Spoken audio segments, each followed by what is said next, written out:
Sir আপনি আইছেন? জি। তা আসেন, আমি মালিকের লগে কথা বলি। হ্যাঁ স্যার, আপনি কই আছেন? এই যে আমাদের তো ওসি স্যার আইছে, একটু চালু করে আসেন।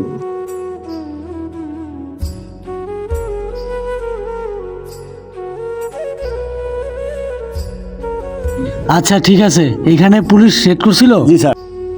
আপনাদের মালিক কোথায়? এই যে আমাদের মালিক আইছে, মালিকের লগে কথা বলেন। ওসি সাহেব কি সমস্যা এখানে? আপনারা আসছেন? আমাদের কাছে যথেষ্ট প্রমাণ আছে। আপনি এখানে বালুর অবৈধ ব্যবসা করেন। আপনার নামে 50 কোটি টাকা জরিমানা, 9 মাসের জেল। ওসি সাহেব, জরিমানা 50 কোটি টাকা? কয় টাকার ব্যবসা এই জায়গায়? কয় টাকা লাভ করি এই জায়গায়? যাই হোক, অবৈধ ব্যবসা। আপনি সাইডে আসেন, চা নাস্তা খাওয়ার জন্য কিছু টাকা পয়সা দিয়ে দেই, চলে যান। কি তুমি কি আমাকে ঘুষ দিতে যাচ্ছ? আমার দেখে কি তোমার ঘুষখোর মনে হয়?